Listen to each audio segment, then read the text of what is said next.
Hi friends, we are back with more Rodrick rules, and we are almost done. Then we will be moving on to the third book in the Diary of a Wimpy Kid series. Alright, so I guess I learned my lesson about buying a paper off someone, or at least off of Rodrick. When third period rolled around, I didn't have anything to turn into Mr. Huff. I guess that means I'll be taking summer school for history. And my day got a whole lot worse after that. When I got home from school, Mom was waiting for me at the front door. You know that stack of bills I paid Rodrick with? Well, he tried to cash them all in at once to get money for a used motorcycle. I'm sure Mom knew something was fishy since Rodrick has never earned a single mom buck on his own. Rodrick told Mom where he got the money, and she dug around my room until she found my stash under my mattress. Mom knew she never put $100,000 in circulation, so she confiscated all my cash, even the ones I earned for real. I guess that's the end of the whole Mom's Book program.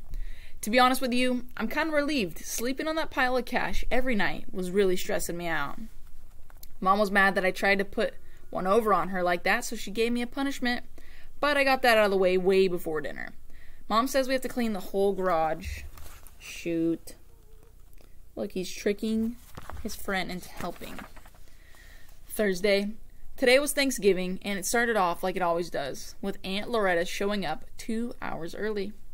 Mom always makes me and Rodrick entertain Aunt Loretta, and that means talk to her until the rest of the family shows up. The biggest fights me and Rodrick have ever had were over who gets to greet her first.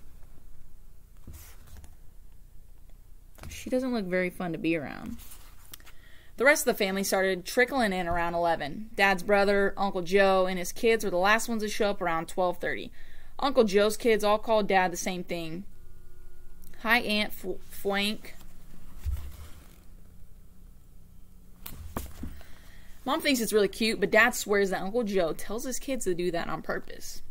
Things are pretty tense between Dad and Uncle Joe because Dad is still mad at Uncle Joe for something he did last Thanksgiving. Back then, Manny had just started potty training, and he was doing a pretty good job. In fact, he was probably about 2 weeks from being out of diapers. But Uncle Joe said something to Manny that changed everything. Better look out for the potty monster, little fella. Oh no. It was 6 months before Manny would even step foot in the bathroom again. Every time Dad changed a dirty diaper after that, I heard him cursing Uncle Joe under his breath. We had dinner around 2, and then people went into the living room to talk. I didn't feel like talking, so I went into the family room to play video games. Eventually, I guess Dad had enough of the family too, so he went downstairs to work on a Civil War battlefield. But he forgot to lock the door to the furnace room, and Uncle Joe walked in right after him. Uncle Joe seemed pretty interested in what Dad was working on, so Dad told him all about it. Dad gave Uncle Joe this big speech about the 150th Regiment and the role it played at Gettysburg, and spent about a half hour describing the whole battle. But I don't think Uncle Joe was really listening to Dad's speech. Nice toys, big brother. Oh no. Is he gonna wreck it? Thanksgiving didn't last too much longer after that. Dad went upstairs and turned up the thermostat until it got stuffy and everyone cleared out. And that's pretty much how Thanksgiving ends about every year at our house. So they all left because they were all sweaty and hot. December, Saturday. You remember how I said Mom and Dad were going to eventually find out about Rodrick's party? Well, it finally happened today.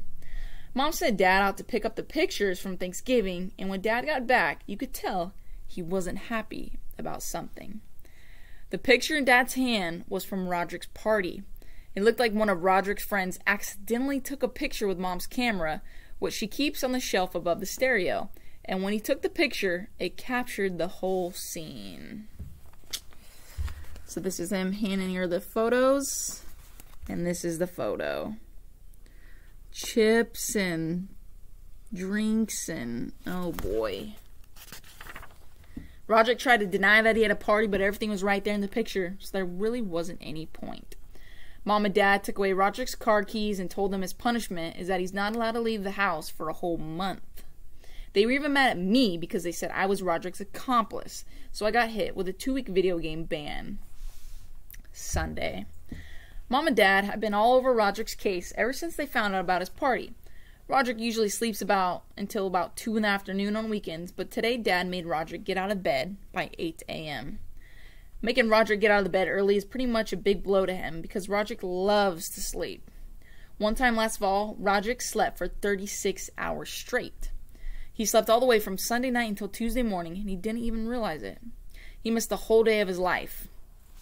Hey, where's Monday night's football? But it looks like Rodrick has found a way around the new 8 a.m. rule.